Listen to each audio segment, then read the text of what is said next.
Days where a lot of New Yorkers have felt alone. A lot of New Yorkers have felt a sense of not being sure what's coming next, not being sure if help would come.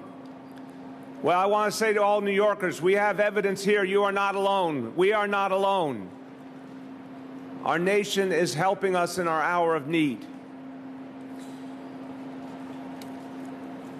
There's a lot of people to thank, and you're going to hear from two of our real heroes here from the federal government who are doing so much for us. You're going to hear from Rear Admiral John Mustin in a moment, and the regional administrator for FEMA, Tom Van Essen, who's well known to all of us in New York City. But I want to thank everyone who was a part of this. Many, many people worked together. And look, we got to remember, this is a wartime atmosphere. We all have to pull together. We may have differences in peacetime, but to the maximum extent possible, we all have to be as one in wartime. I know our colleagues in the military understand that. We all need to understand that now. So I do want to thank President Trump. I want to thank Secretary Esper. I want to thank Chairman Milley. Everyone at the United States Navy, the United States Marine Corps, the United States Coast Guard, all the people at FEMA, so many people at the federal government who came together to make this happen and so much more for New York City. I want to thank Governor Cuomo and everyone in the state government who has joined us in pushing from day one for this kind of support. I want to thank, from our administration, everyone who worked to get the dredging done, working with the military. I want everyone to understand, and Admiral Mustin will affirm this ship is here ahead of schedule because the amazing work of the military, it's here ahead of schedule because the dredging was done faster than anyone knew it could be done to allow this ship to dock. I want to thank everyone at the City Economic Development Corporation, our emergency management team, and also, of course, the State Department of Environmental Conservation and the Army Corps of Engineers. Everyone pulled together. This was supposed to take 2 weeks to make it possible for this ship to dock. They did it in 8 days. And that means help has arrived quicker, and we're going to be able to do the life-saving work right now. Want to also thank from the military, one of the leaders who did the work to make this moment possible, Marine Corps Colonel Brian Duplessis, who's with us. Thank you, Colonel. And from my team, Deputy Mayor Raul Perea Hense for Health and Human Services and Commissioner James Hendon, Department of Veterans Services. Colonel James Hendon, thank you. So, with this ship comes an extraordinary complement of talented individuals in service to our nation, 1,200 medical staff and sailors here to help us all. 750 beds will be put into play immediately to relieve the pressure on our hospital system. Let me be clear that this is such a crucial part of the plan we are putting in place, but I want you to understand the sheer magnitude of the plan. We need to triple our hospital bed capacity in New York City by May. The number of beds we had at the beginning of March have to triple by May. It is a daunting task, but we got a big, big boost. The arrival of the Comfort. This is like adding a whole nother hospital to New York City. It's like, think of all the big hospitals in New York City, Bellevue and all the other famous hospitals we think of. It's like another one of them just floated right up to help us right now. And I hope New Yorkers know that this is something we've been fighting for, and we're going to be fighting for a lot more help, because this is just the beginning. My job is always to tell you the truth, and I'll tell you when we get the help we need, and I'll tell you when we need more help. I'll tell you when we're getting into the thick of the battle, and I'll tell you when we're coming out of the battle. Right now, the toughest weeks are still ahead. But we are grateful. We are grateful for every doctor, for every nurse, for every ventilator, for the supplies, for the beds, for everything that's come from the Comfort and everything that has come from all over the country. And I have to tell you, It's the federal government, it's the state government, of course, but it's also the companies that have come forward offering help, people we've never met, individuals who come forward with supplies, healthcare workers who have volunteered. It's the United Nations, which came up with 250,000 surgical masks and got them to us right away. We're seeing amazing offers of help, and people are moving fast to get help to New York City, and we appreciate it. We need it. So let's look forward. Let's pray. There's going to be a lot more days like this when people can see our nation stand by us. And then I affirm to you, when the battle is done here, New York City will stand firm for the rest of our nation. New York City will be the first to donate to the rest of our nation. We will send the ventilators, the supplies. We will ask our doctors and nurses to go to the front wherever it is in this nation, because our country was there for us, and we will be there for our country. A few words in Spanish. Este barco es un símbolo para los neoyorquinos. No estamos solos en esta lucha. Haremos todo lo posible para tener la capacidad que necesitamos. A otras ciudades y estados vamos a estar allí para ustedes como ustedes han estado allí para nosotros. With that, I want to turn to a guy who's been a hero before for this city, and we need him to be a hero again, and I know he is already rising to the occasion. He helped lead New York City through our darkest hour on 9/11. He was then our fire commissioner, and he did an outstanding job under the most adverse circumstances our fire department had ever known. When he became the regional administrator for FEMA, he could never have imagined this day, nor could any of us. But I said to Tom earlier, thank God he is where he is now. I think God had a plan for him because his city needs him again. My great honor to introduce the regional administrator for FEMA, Tom Van Essen. Van Essen, my apologies. I kind of vanned that. Thank you, Mayor. Yeah, it's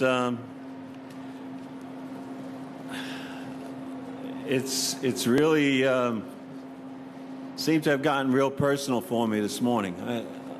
About 2 weeks ago, we moved our regional response recovery coordination team down to a naval base in Earl, New Jersey, where we have an operations center, and we're able to get people off public transportation. We have all our equipment down there, set up there. It's really good setup. It was built during Sandy at a naval base. So we have about 35 people working there every day, late into the night, working to try and accommodate everybody we can in New York City, New York State, New Jersey, Puerto Rico, and the Virgin Islands. That's what Region 2 is at FEMA. So I've been down there the last 2 weeks, and I came back for this today, and I was driving on East River Drive, and I looked across by 14th Street, and I had a flashback to the morning I was driving in, and they told me a small plane had crashed into the Trade Center. And life changed at that time. And I remember having the Comfort come then, I don't remember when, a couple weeks later or whatever. And we didn't need it for what we need it for today. We didn't need it for people who needed hospital care. It wasn't necessary, but we brought it in. We needed it for crisis counseling for a lot of fire chiefs and police officers who were really overcome with the grief and the death that they faced with their friends and people that they worked with. And we needed it to house federal workers and give them food and everything. And we got it out of here, and we started putting them in hotel rooms. But I'll never forget the feeling, and I talked about it this morning. The names are perfect, the Comfort and the Mercy. And I was told they were here in 1918 for the pandemic we had then. Not these particular ships, but their predecessors. So the federal government has always been here. The Army, the Navy, the Marines, they've always been here for us when we needed them. And they're here again for you now. And for me, the flashbacks I get, knowing that the city is under such stress now, It's real personal for me. The fire department, I spent 30 years in it, so when September 11th happened, it was personal. It was friends, it was leaders, people I had worked with. Everybody was affected by September 11th, and that's what's happening now. Everybody you know is affected by the coronavirus in one way or another. A friend, a relative, a loved one that you can't go and see because they're in quarantine, or you don't want to. I mean, I stopped to see a 100-year-old lady last week and just, talk to her from 6 feet away. And I know everybody's doing that, and it's important. But this is a big-time visible sign of what our government is like when we put it into action. And the mayor said it. And it's really, I'm really proud to be part of it now. I know how tough the people of this city are, and I've seen us take on some seemingly insurmountable challenges. Once again, we need to do it. Once again, we need to be together, 6 feet apart. I saw the mayor taking pictures with some of the military folks. I never noticed it before, taking a picture with someone who was 2 or 3 feet away. It's weird. It's really strange what we're all going through. But it's necessary, and it is going to make a difference. The more we separate, the more everybody stays away, the better off we'll be and the faster we'll get out of this. But thank goodness now, help has arrived. It's going to make a big difference. FEMA's working with the city, with the state, to supply everything we possibly can, working with HHS to get as many medical people here as we can, people to help us with the forensics and the mortuary problems that we're going to have, because we are going to have an awful lot of folks that aren't going to make it. But we're doing the best we can, and it's an honor to be back in the middle of such a tough battle that we have in front of us. With September 11th, it seemed like every day we were fixing stuff, and it was getting slightly better. The grief, of course, was enormous, but the operation seemed to get slightly better every day. With this, it seems to be we're not there yet. It's not going to get better. It might not get better for us here in the city for weeks, maybe a month. I hope not. I don't know. I listen to Dr. Fauci and hear about models and worst case scenarios, best case scenarios. We just don't know. So we are preparing for the worst case. And that's all we can do at this point. And we're doing a good job. And we're here for you. Thank you. Thank you so much, Tom. Now, such an honor to bring to you the military leader of this effort. He comes from a family long connected to the U.S. Navy. He is someone we're thinking about right now as one of our saviors, one of the people who led the forces that came to help us in our hour of need. But his day job is Vice Commander of U.S. Fleet Forces. So he has a big job and a lot to think about. But right now, his mind, his heart, his soul is focused on New York City. And I'm proud to say he is also a resident of Manhattan and has a family here and understands what we are all going through. And I just want to express, on behalf of 8.6 million New Yorkers, my gratitude for your leadership and for all the men and women who serve under your command. An honor to present to you Rear Admiral John Mustin. Thank you. Okay. Mr. Mayor, Mr. Administrator, Commissioner, thank you for being here today to welcome this great ship. To the officers, the crew, the medical professionals of USNS Comfort, thank you for the vital mission that you've undertaken. I'd also like to recognize and thank the many contributors who worked tirelessly behind the scenes to make this day possible.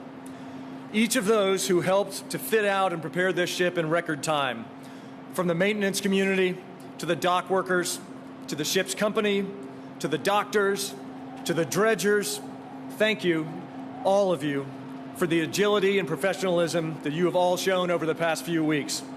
That focused collective effort will save American lives. Today, I also want to recognize that not all of our nation's heroes wear military uniforms. Especially today, we acknowledge that many wear scrubs. Let us not forget nor fail to recognize that the doctors and nurses across America, those who are treating patients in these unprecedented times, they are all heroes. And like those heroes, the unmistakable white hull and red cross of this great ship have been a welcome sight around the world, standing at the forefront of our humanitarian missions overseas. This ship represents all that is good about the American people, all that is generous, all that is ready, responsive, and resolute. Like her sister ship, the USNS Mercy, which recently moored and is already serving patients in Los Angeles, this great ship will support civil authorities by increasing medical capacity and collaboration for medical assistance. Not treating COVID-19 patients, but by acting as a relief valve for other urgent needs, freeing New York's hospitals and our precious medical professionals to focus on this pandemic. So now this great ship will serve and support our fellow Americans in this time of need, providing critical surge hospital capacity to America's largest city. As a resident New Yorker myself, I can attest to the invincible spirit of New York. From the ships that she built in World War II, to her unflappable determination following 9/11 and Hurricane Sandy, I have great confidence that New York will weather today's storm as well, this time with the support of another great American community, the naval families on board and supporting the crew of the USNS Comfort. Words are incapable of expressing the depth of my gratitude for those on this mission and for the families that they leave behind. The men and women on board Comfort are mothers, their fathers, their sons, daughters, sisters, and brothers. And while our lives may look drastically different today than they did even a month ago, the circumstances for these men and women are no exception. They left their families during this uncertain time in our nation's history, knowing that they can make a difference. That is what the U.S. Navy does, and this is an example of Americans helping their fellow men. I know that for our military families, social distancing is not a new concept, but rather a frequent reality. And I remain grateful for all that each of them do for our nation and for our communities every single day. As you heard from the administrator, the last time this great hospital ship, all 70,000 tons of her, was in New York was in the wake of 9/11, where she served as a respite and comfort for first responders working around the clock. Today, like then, we bring a message to all New Yorkers. Now your Navy is returned, and we are with you, committed in this fight. Mr. Mayor, every sailor, every Marine, and every civilian on this mission stands proudly, stands ready to serve the people of New York City. We have not yet begun to fight, and we will not give up this ship. Thank you.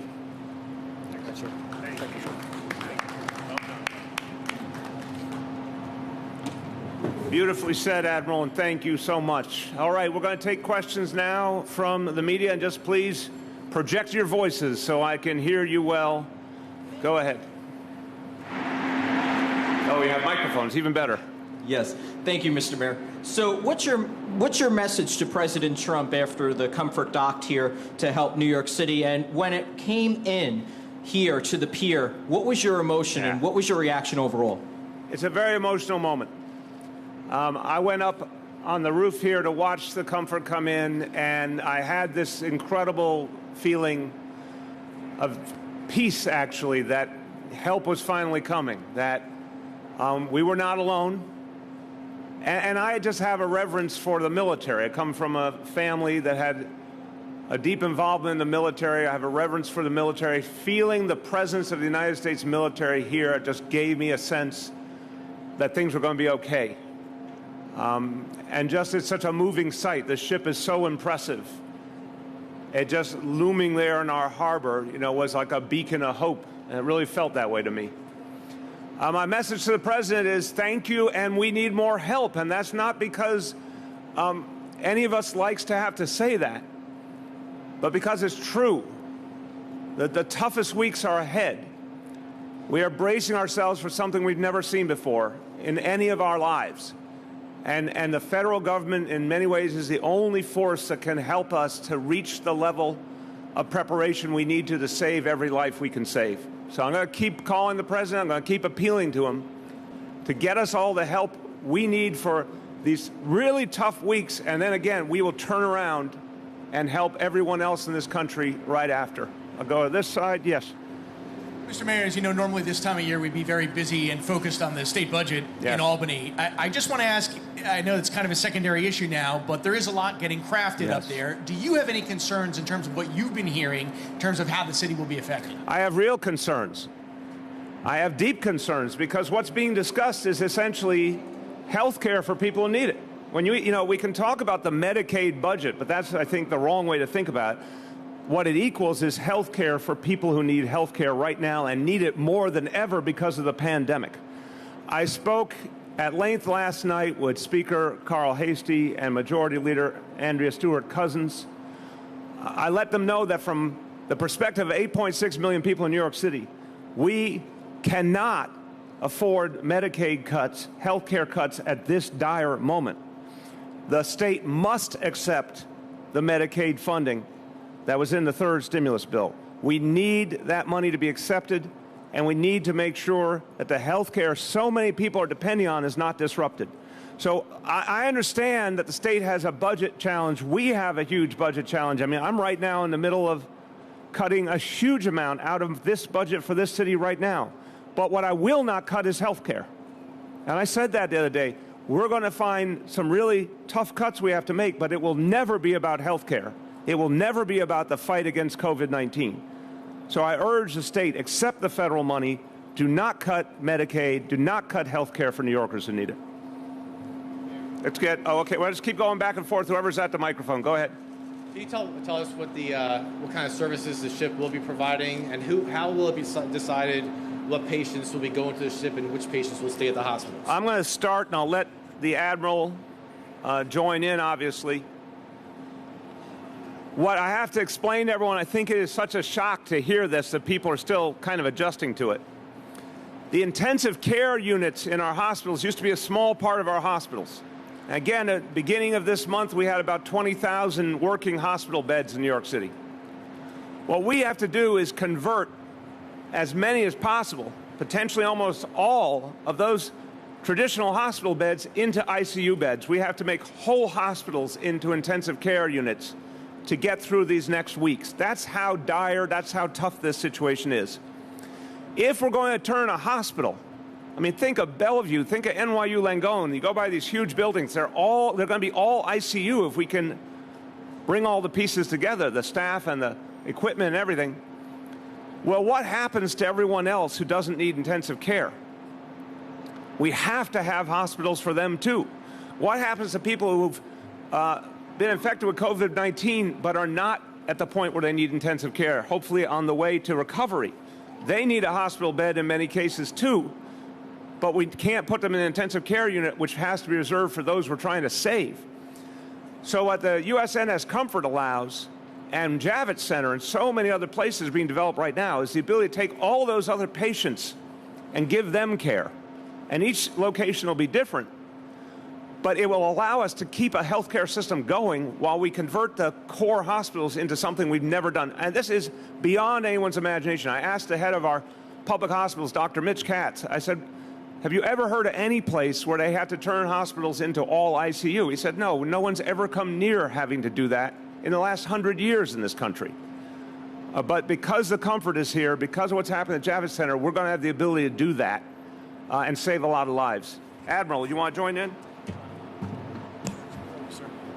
Just in terms of the specifics and the mechanics, we've been working very closely with the local healthcare officials to determine what that process looks like. So frankly, we are prepared to receive, and we trust the screening process that is in effect at the Javits Center so that we will receive advance notice so that the ship can prepare to receive the patients. But in terms of what the healthcare providers determine are the best patients for us, those are the ones that we would expect to receive. Question. How can you take us to the mechanics of this transfer of patients? How are you communicate this to the patients?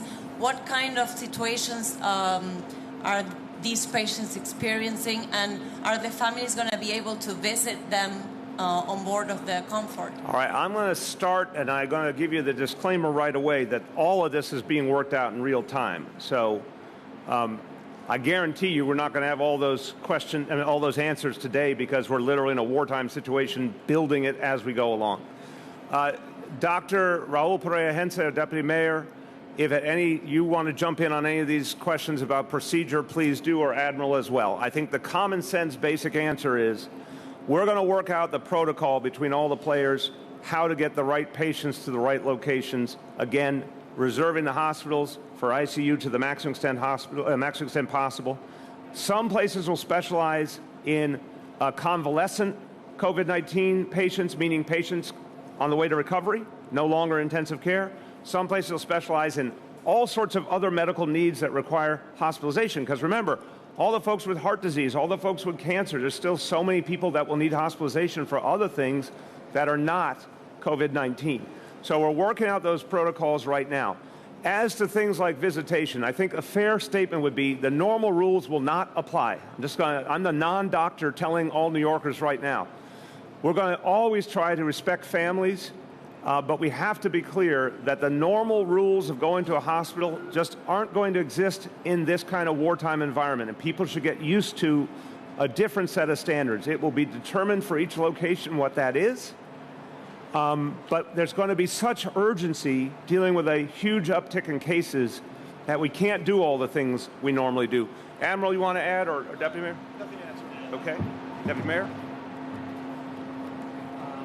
Yes, as the mayor outlined, we have stood up a hospital executive committee, which includes all the public hospitals, the voluntary hospitals, the independent hospitals, and the command from Comfort and Javits. There's a screening mechanism, very complex, in order to allocate who goes where. As the mayor pointed out, we are prepared to convert as many of the regular beds in all hospitals in the city into ICU beds. Hopefully we'll get the ventilators, so the most severe cases end up being taken care of there. The visitation piece will require a screening like we're doing for everyone right now. So if there is any risk that a patient that has no COVID-19 that is being taken care of here at the Comfort has a relative that could be potentially infected, of course, there will be screening for them not to come in. You had said that by Saturday you would decide whether or not to close the playgrounds. Why have you left the playgrounds open when, for example, Hoboken has closed its parks and Bergen County has closed its parks? Why do we not have consistency on that guideline for social distancing? This is an issue that obviously we're working with the state on, and the states have all been working together, and there is not one uniform standard. That's just the truth. We are very cognizant. Look, 8.6 million people in a very small space. I don't think taking away parks is a great idea unless we have evidence that people are not following the rules in a really substantial way. I have had this conversation daily with our police commissioner. He says overwhelmingly they are seeing compliance. We know warmer weather is coming, not today, but warmer weather is coming. We're going to watch carefully. What I said yesterday is this. Right now, the police and all our agencies are authorized to use fines. We've given enough warning, enough education. Anyone who, if you, Andrew, were in the park and an officer said, sir, you're not practicing social distancing, I need to move, and you said, I'm not going to move, they're going to say, sir, you're about to be given a fine, this is your last chance. And if you don't move or you don't follow the instruction, you're going to get a fine. If we see any basketball courts where there's games going on and we've warned people to stop, we're going to take down the rims, we're going to take out tennis nets, we're going to take out soccer nets, whatever it takes. On the playgrounds, if we see individual playgrounds where there's non-compliance, we can close the playground. If we see it broadly, all the playgrounds will be closed. But to date, based on the sheer facts coming back from the police department, parks department, non-compliance is limited. You will find some instances, I'm sure you will, Andrew, but not enough to tell 8.6 million people they cannot have parks. And that's the balance we're trying to strike. Thank you, Mr. Mayor. Yesterday we heard the pretty scary numbers from the federal government. Do you have any particular forecast and scenario for the city? I mean, particular for New York City? I've been real honest with New Yorkers. At this point, we assume at least half of all New Yorkers will contract this disease. Again, consistently we see for 80%, that means, thankfully, a fairly mild experience that they get through okay, recover quickly. But right now, at least 50%, it could be substantially more. We see this horrible increase in the number of deaths. And I've been honest, I think the weeks ahead will be tougher. To date, I still fear that the worst is not going to be April, but actually in the beginning of May. But no projection is perfect. I guarantee you, and I wish I couldn't, but I guarantee you that April is going to be exceedingly tough. And we have to understand that any projection of things being all okay by Easter, there's just no way that's true for New York City. This is a question actually for the former Fire Commissioner Van Essen. Hi, Commissioner. Can I ask you a question over here? Hey, welcome back to New York. Oh, thank you. I never left. Well, great to have you here now. I'm wondering, you mentioned mortuary logistics.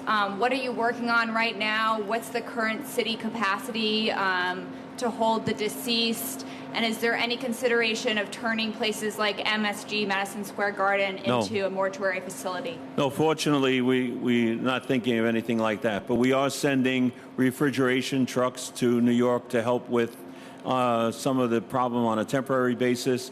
I was speaking to Commissioner Criswell this morning. We've sent, the military has sent 42 folks to the Manhattan Medical Examiner's Office to help over there. And we need, New York City has, we in New York City have a desperate need for help over in Queens, and we're working on that as we speak. There's folks trying to put it all together. There's only so many of these teams that the military has.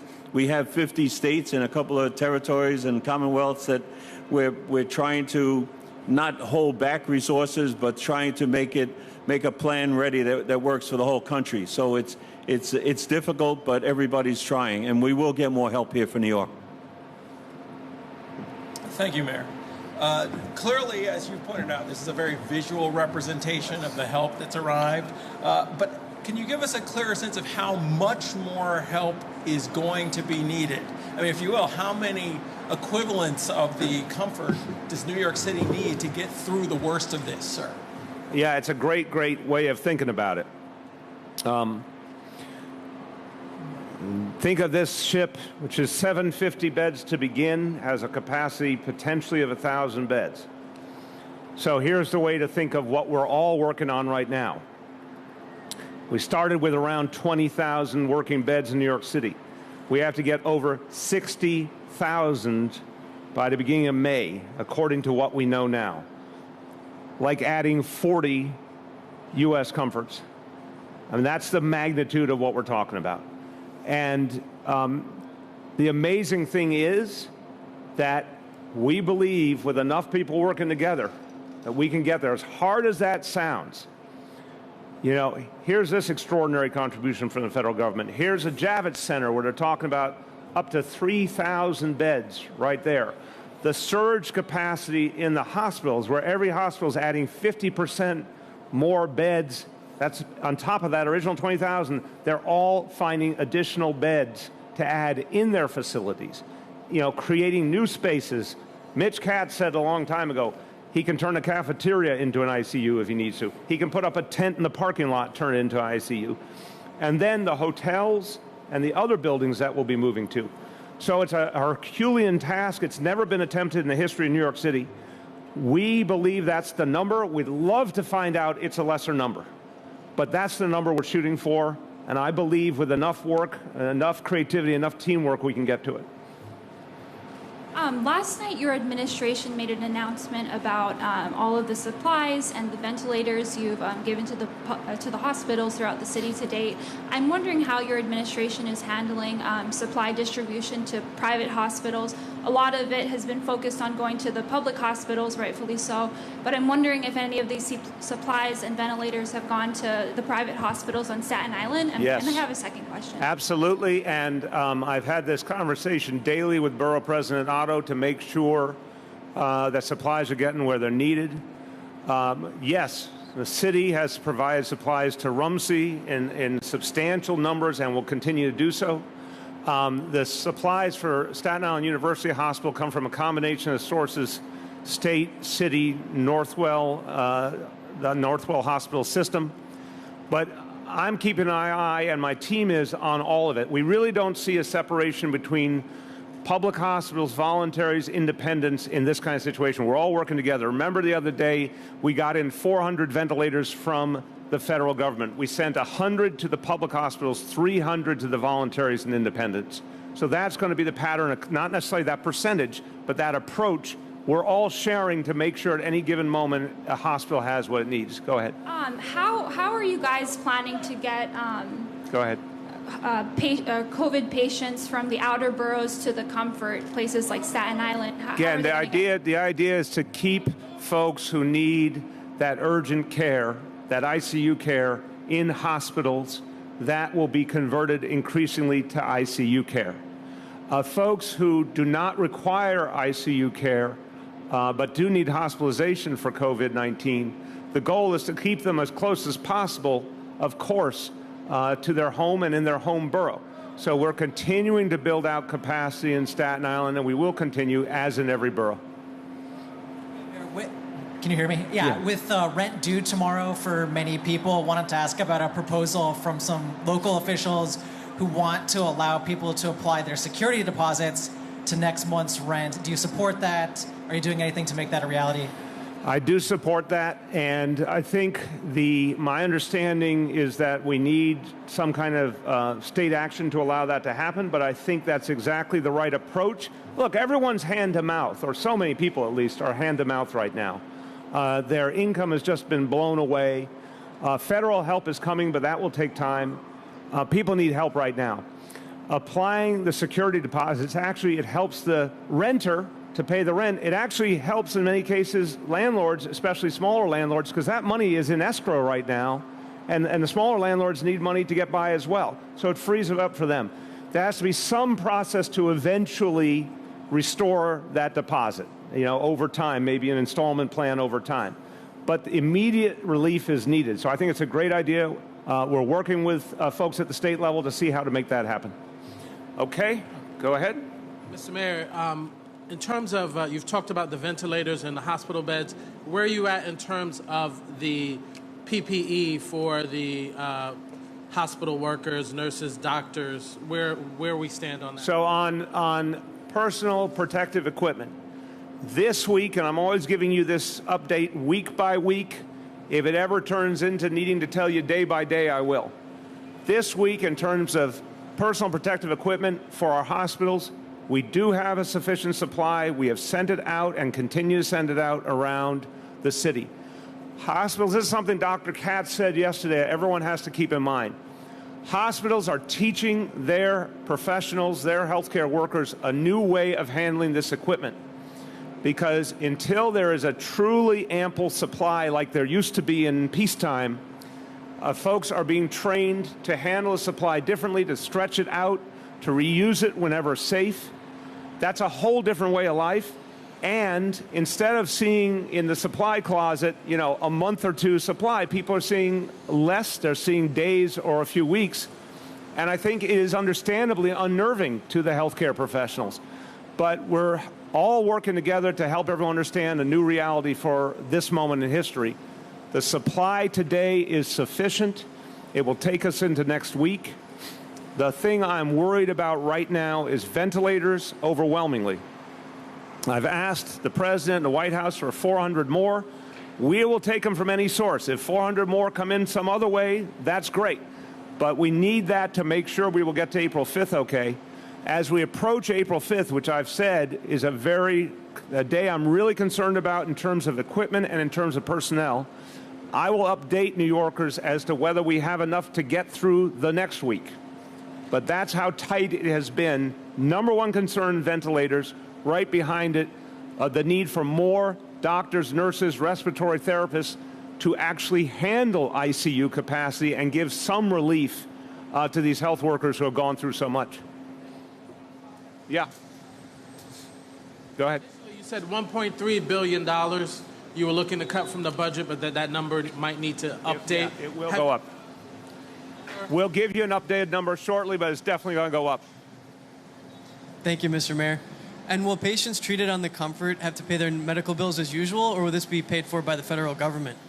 Well, I don't know, Admiral. I mean, first of all, insurance is insurance, so whoever has insurance, I assume that's the go-to.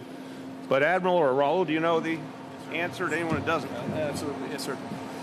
When the president declared a national emergency, the implication from the Department of Defense is that we provide this service and we are not looking to check insurance cards or send any invoices or bills. This is an investment by the government on behalf of the people of America, so there is no additional cost to the patient. Well done. Sir. We like that plan. Admiral, that's a great plan. We thank you for that. Thank you, Mr. Mayor. You mentioned that 750 beds are available immediately on the Comfort. Does that mean that patients will start being moved today? And if so, or if not, how many patients will be moved in what sort of time frame? So I want to make sure they're fully docked before any patients go in. They're still securing it. But between the Admiral and Deputy Mayor, who wants to speak about the timelines? You want to start, or? So as the mayor mentioned, obviously we want to take care of all of the regular husbanding services required once the ship comes into port. We're prepared to begin receiving patients tomorrow. I won't open the box to say, while we may be ready internally to do that sooner, we want to use a very methodical process that's been developed in conjunction with the local health authorities, which is predicated on starting tomorrow. So with that, sir. Just a quick point. We're going to do the assessment that I talked about before with the hospital committee, going through the Javits Center, and as the patients start coming from the hospitals, screening will happen today, and probably in the next day or two, you will start seeing patients here. Thank you, Mr. Mayor. Did you get any results, any outcomes of the drug test, which was started last week? Wait, which one? I'm sorry, clarify. I mean, last Wednesday, you were supposed to start the drug test of the new kind of medications regarding this problem. Yeah, there's several different approaches that are being tested now in certainly in our public health system, but I want to make sure we give you a fully accurate answer, so I'm not updated on that. I'll make sure our team from Health and Hospitals get you that answer. Okay, everybody, thank you very much. Good day for New York City. Thank you, everyone.